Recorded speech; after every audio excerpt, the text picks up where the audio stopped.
BJP MP Bandi Sanjay పైన కాంగ్రెస్ నేతలు విమర్శలు గుప్పించారు. కాంగ్రెస్ ప్రభుత్వం పైన కక్షగట్టే అవసర ఆరోపణలు చేస్తున్నారని మండిపడ్డారు. ఇక అవాస్తవాలు చెప్పటం మానాలని హితవు పలికారు. మరోసారి అసత్య ఆరోపణలు చేస్తే ఊరుకోమని హెచ్చరించారు. రాముని పేరు మీద 3 టర్ముల ఎలక్షన్ కాంటాక్ట్ చేసి కేవలం ప్రజల పనులు చేయరు, సంవత్సరానికి 2 కోట్ల ఉద్యోగాలు ఇస్తానన్నాడు మోదీ. అన్నాడాలే 15 लाख गिरेंगे అన్నాడు. अच्छे दिन आएंगे, काला धन लाऊंगा. బట్టేబాజ్ పార్టీ బీజేపీ పార్టీ. దాంట్లో ఈ రాష్ట్రంలో ఉన్న బండి సంజయ్ ఏదైతే రాముడు ఇలా కాందానోడా రాముడు అందరి దేవుడు. జై శ్రీరామ్ అనేది హక్కు ఇలా ఒక్కొక్కరిని పట్టరాసి ఇచ్చినారు. అందరి దేవుడు రాముడు. నా పేరు ఆంజనేయ స్వామి, రాముని భక్తుడు. ఈ ప్రకాతం ఐజాక్ చేసే సర్దార్ పటేల్ ఇలా పార్టీ కూడా ఆ పెద్ద విగ్రహం కట్టి దాన్ని ఐజాక్ చేసుకున్నాం. సర్దార్ పటేల్ కాంగ్రెస్ పార్టీ అధ్యక్షుడు, కాంగ్రెస్ పార్టీ హోమ్ మినిస్టర్ అయినా. మీరు గాంధీని చంపిన కాందాన్ని మీది. మీరు ఈరోజు మా మంత్రివర్యుడు పొన్నం ప్రభాకర్ గురించి వాళ్ళ తల్లి గురించి మాట్లాడే హక్కులే ఖబర్దార్ బండి సంజయ్ అంటున్నారు. నువ్వు మీ యొక్క ఇప్పుడున్న ప్రజెంట్ బీజేపీ రాష్ట్ర అధ్యక్షుడు కేంద్ర మంత్రి కిషన్ రెడ్డి ఏమంటుడు, ఈ కాంగ్రెస్ వాళ్ళందరూ సోనియా గాంధీ బస్తలు మోస్తున్నారు. ఎస్, నిజంగా కూడా బస్తలు కాదు, ఆమె కాళ్ళు పడి నెత్తి మీద మోసుకుని తెలంగాణ ఇచ్చిన తల్లి. ఆ మాట పొన్నం ప్రభాకర్ గారు ఎక్కడ అనలేదు, స్టేట్మెంట్ ఇవ్వలేదు, రికార్డ్ లేదు.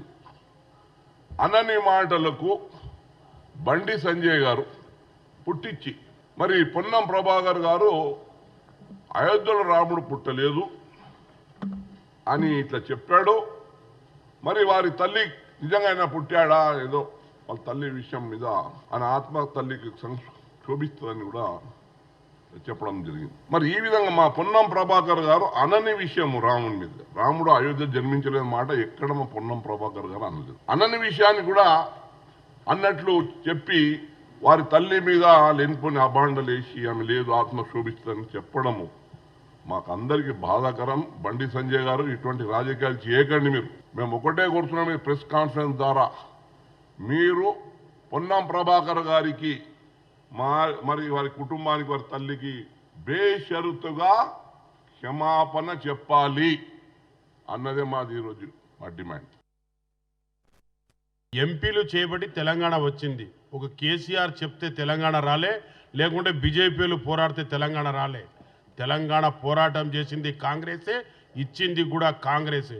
సోనియా గాంధీ గారికి విమర్శన చేసే శక్తి ఏ బీజేపీకి కానీ టీఆర్ఎస్కు బీఆర్ఎస్కు ఏ పార్టీకి లేదు. తెలంగాణ ఇచ్చిన తల్లి సోనియా గాంధీ గారు. ఆ రోజుల్లో సోనియా గాంధీ తెలంగాణ ఇవ్వకపోతే బండి సంజయ్ ఎక్కడో ఉండేటోడే కాదు, ఎక్కడో ఉండేటోడు. వాళ్ళ పార్టీ లీడర్ అయ్యేటోడా, స్టేట్ లీడర్. అది ముందు తెలుసుకో, అది తెలుసుకొని మాట్లాడండి. ఇలా తెలంగాణ బైఫర్కేషన్ అయింది కాబట్టి ఇవాళ ఆయన మినిస్టర్గా కాగలిగిండు రెడ్డి గారు, లేకపోతే ఆయన అయ్యేటోడేనా. ఇవన్నీ కూడా రిమైండర్ చేసుకోమని చెప్పండి బీజేపీ వాళ్ళు. పొన్నం ప్రభాకర్ అన్న వాళ్ళ అమ్మను విమర్శించవద్దు, అమ్మ ముచ్చటే తీయవద్దు. ఆయన విషయంలో కూడా ఆయన మాట్లాడని మాటలకు ఆయనకు విమర్శన కావాలని, ఎందుకంటే బిఫోర్ ఎలక్షన్ వస్తున్నాయి, ఎంపీ ఎలక్షన్లు, అక్కడ తిరుగుతున్నాడని చెప్పి కష్టపడుతున్నాడని చెప్పి ఎంపీ ఎలక్షన్ గెలిపించుకుంటాడని చెప్పి ఆయన మీద ఏదో విమర్శన చేయబోయి ఆ విమర్శనను తీసుకొచ్చిండు. కానీ ఆయన తీసుకొచ్చింది అమ్మ మీద. వాళ్ళ అమ్మకు పోయి క్షమాపణ కోరుకోవాలి. క్షమాపణ కోరకపోతే నీకు వదిలేది లేదు.